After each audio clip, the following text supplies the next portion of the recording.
No matter where your business is today or where you want to take it, you'll get there faster and more profitably with an operating system.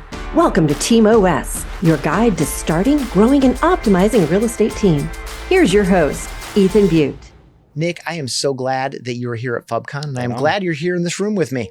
Right on. Thanks for having me. I really appreciate it. Super fun. I got in last night. I'm blown away by the event and excited to talk to you. Cool. Yeah. I'm going to start with you, Nick, where I started with everyone who's been in that chair. Awesome. Which is, what is a must-have characteristic of a high-performing team? Oh, geez. I think empathy is by far, at least for me, a huge characteristic that I think, not only the leader of the team needs to have, but the team in and of itself. When I first came to Elysian, our team was really fractured, not really talking to each other and, not really talking to other departments in the company. And especially, I work with marketing teams, so they're super creative focused. For a team like that, really kind of starting with that empathy at the beginning, how are you doing and what can I help you with and how can we help remove obstacles? And, that really helps kind of foster that creativity and helps the team grow closer together. So empathy for sure. Awesome. Characterize your team a little bit for folks listening. Yeah. So at Elysian, I oversee our marketing department, which is spread out over kind of 4 different subgroups. We have a design team, a content team, and then we have what we call a home market team, which, Elysian's in Seattle, Washington. So it deals primarily with like Washington and the West Coast. And then we have a team dedicated to Space Dust, our largest brand.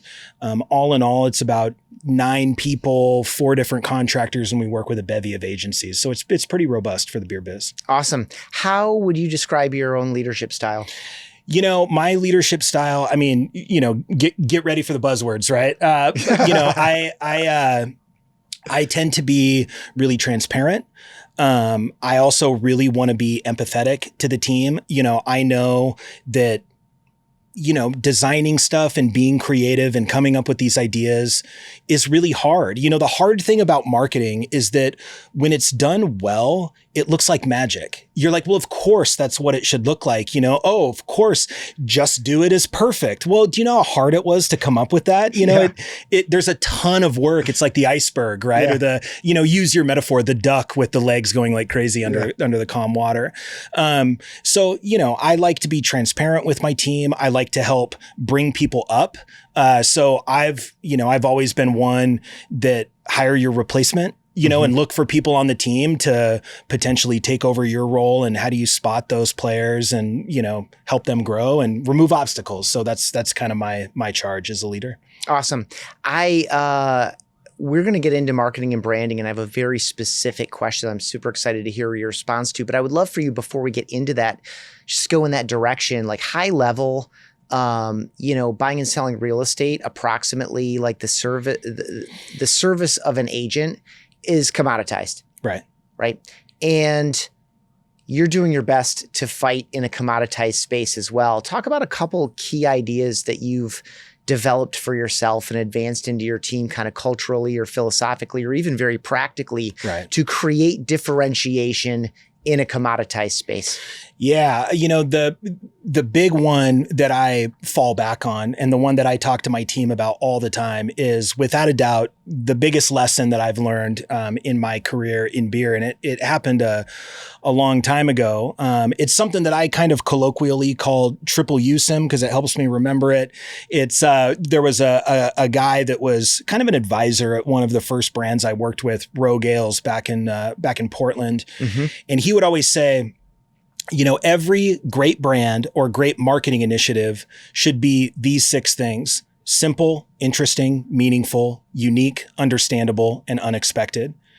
And every time you see something that's a little wonky or it's not really hitting or it's not standing out, 9 times out of 10, it's missing one of those 6 things. You have something that's really complicated to explain, or you have something that's not very unique. You're living in a commoditized world and you're playing the commodity game.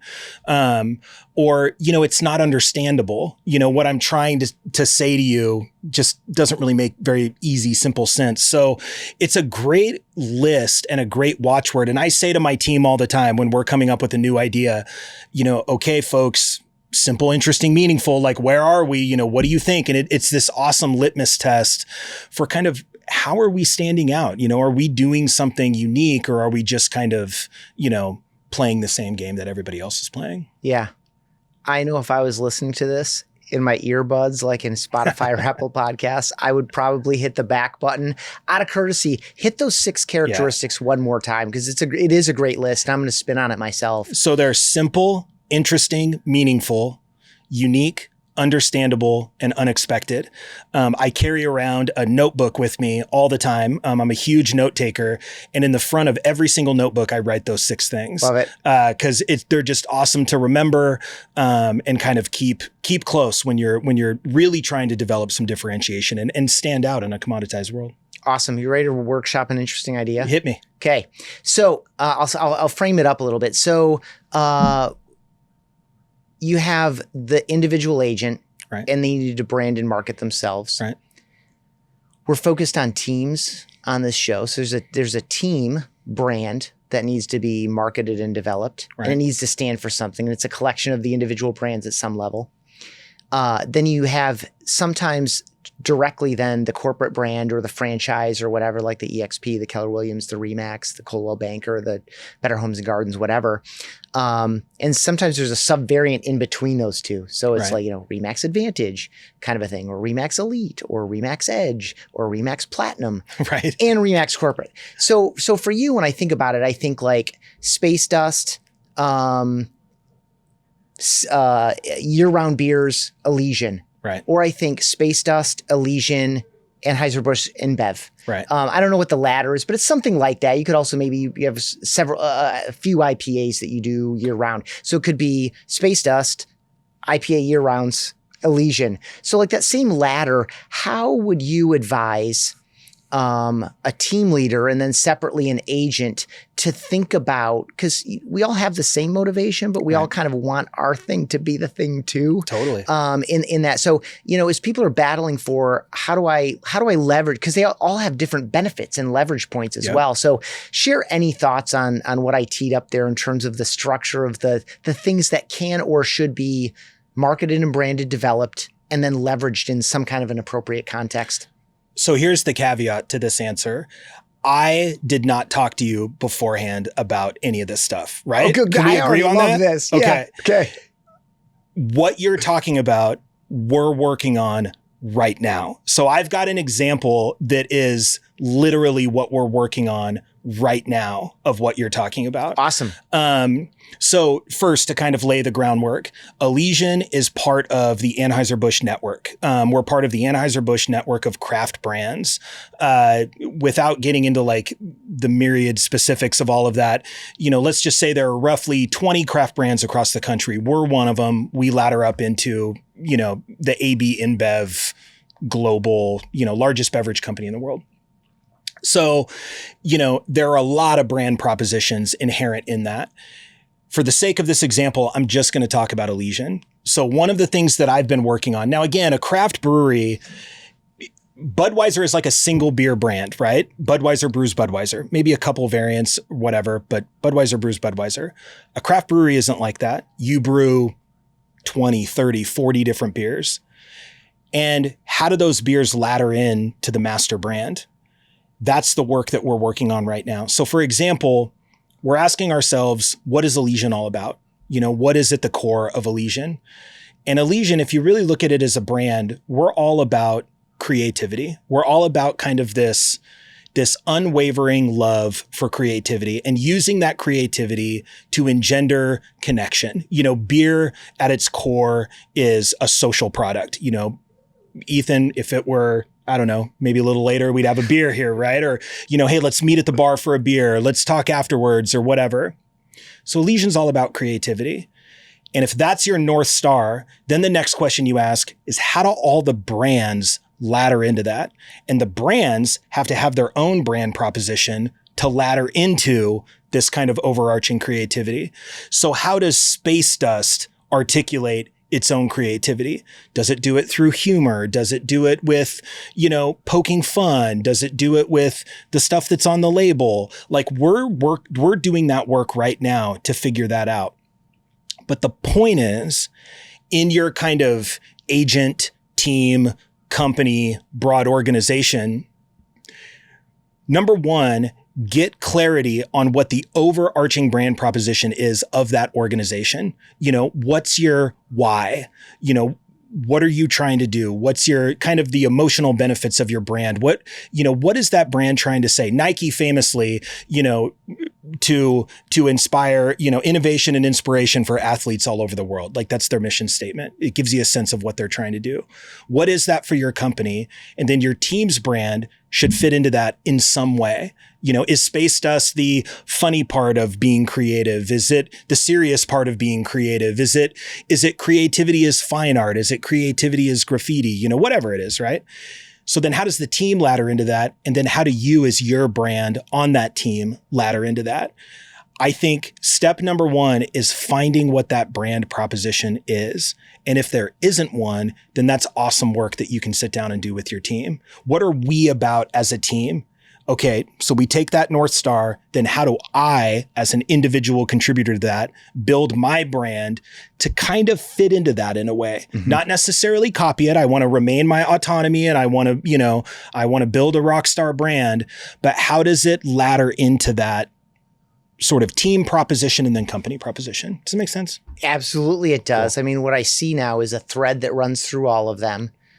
They're unique points on the, mental and emotional relationship to one another, but there's a thread that connects them all. Totally. So they're disparate, but it's hard but aligned. It's hard too, because if everybody's kind of creating their own thing, then it's just sort of disjointed. And now all of a sudden you kind of get away from the simple, interesting, meaningful, right? Like like for instance, and this is a dumb example. And again, I'm not in real estate, but I'm trying to make it work here. What if your team is all about first time home buyers, but you want to be all about luxury homes? Mm-hmm. It's like, well, now you've got this disconnection and which is incredibly difficult to explain to your clients. And now you're off the simple, interesting, meaningful train. So it's like, okay, how can we work on that, to ladder it up to what the team, is all about? Yeah. Good. What I heard in that, like on the negative side is like, we're for you and we're for you too. Totally. And we're for you too. We can do that. Yeah. We could, we could turn sideways. We could put that hat on. We can do all that. Yeah. Sometimes you just got to make a choice, right? Yeah. And be like, nope, this is what we're going to be. You can't be all things to everybody. I mean, there's a lot of people out there, right? Yeah. There's a lot of clients. So, Tell me what you think about this idea. Brand and branding is primarily a promise. This is just my own kind of thesis. Yeah.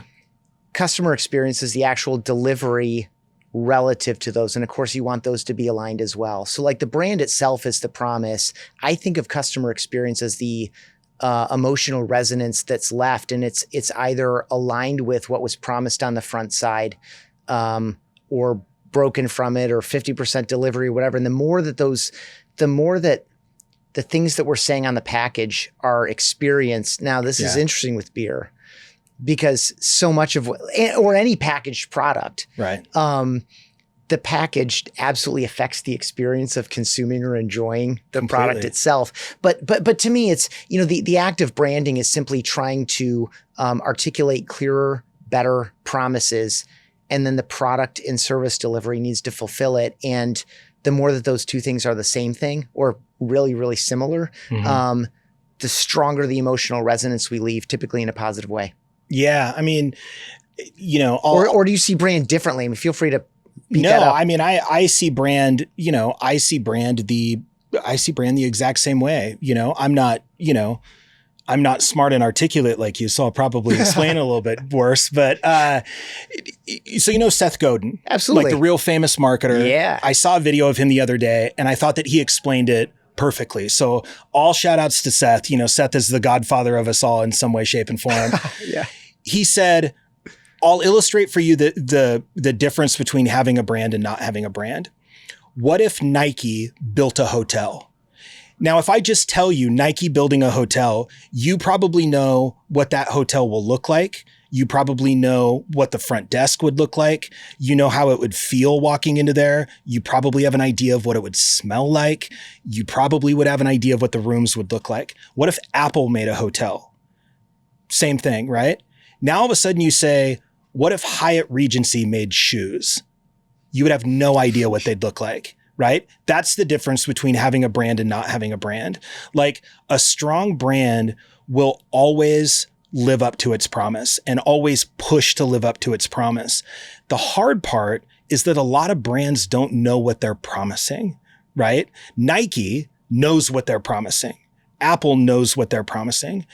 It's really hard to land on that. What are we promising people? And then building the experience to match that promise. The other thing that's really funny is that most folks focus on the experience and not the promise, because the experience is fun. Yeah. And you get to do cool stuff in the experience. Figuring out what the promise is the hard work, and it's tough to land on what that is, with Elysian and with all of our beers, we want the creativity to shine through. We want you to look at Elysian as a creator you can trust. I want to be creatively inspired, whether that's the liquid inside or the labels on the package. And I know that when I grab an Elysian beer, I'm going to get that experience. It's landing on that promise in the first part that's really the hard part. Making sure that the package kind of matches up with that and that the experience conveys, that's the fun work. Mm-hmm. But it only works when you do the hard stuff up front. Yeah. It goes back to the word you made, a word you offered earlier, which is, when you make choices or decisions or commitments, you need to say no to some things and yes to something in particular. Also layered into all that is like, who are we making the promise to? Yeah. And all these, some of the things we kind of drove by a little bit here. This has been absolutely awesome. I've enjoyed it so much. And before I let you go, fun pair of questions, and you only have to answer one. Hit me. What is your very favorite team to root for besides Elysian? Or what is the best team you've ever been on besides the Elysian team? Boy, what a great question. If I can't use the Elysian team, and are you talking about like teams or like companies? Anything that's in your mind right now is a viable answer. Oh, good Lord. Here's. It doesn't have to be the very favorite. Here's the truth. I will be honorable to my soul, because anybody who knows me that listens to this, they know what I'm going to say. I grew up in Eugene, Oregon. I went to the University of Oregon Business School. I am contractually obligated to be a Nike fan. I met Phil Knight when I was a kid. I met Coach Bill Bowerman when I was a kid, and I've been absolutely addicted ever since. I love anything and everything that Nike does. I always watch after what's new and coming up. So I always have a giant rooting interest in my beloved Nike. The best team I've ever been a part of, honest to goodness, is the hardest team I've ever been a part of. It's kind of that you learn so much through the struggle kind of moment. Mm-hmm. When I was at Rogue, it was really, it was hardcore marketing, branding, learning, tough lessons, aggressive, it's us against the world kind of stuff. And it was a pirate ship, man. And everybody's on that pirate ship, like rowing in the same direction. And, here we go. And it was really, really hard. And I learned so much during that experience. And the further away I get from it, the more I look back on it with a ton of reverence. Unfortunately, when I was there, the founder, Jack, passed away. I worked really closely with his son, Brett Joyce.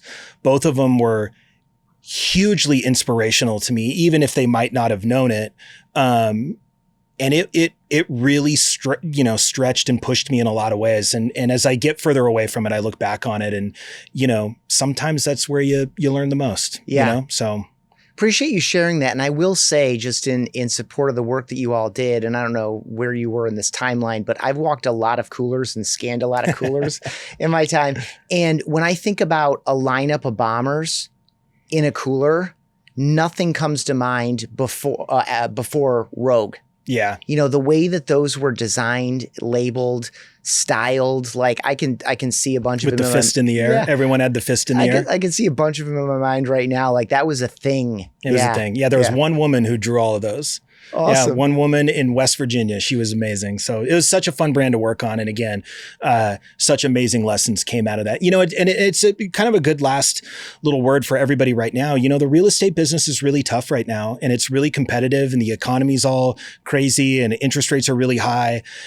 Sometimes when stuff is really hard is when you learn the most. So, I try to keep that kind of close when I'm going through it. So there you go. I can't think of something better to close on. So man. thank you. You bet, buddy. Thanks for checking out this episode of Team OS. Get quick insights all the time by checking out Real Estate Team OS on Instagram and on TikTok.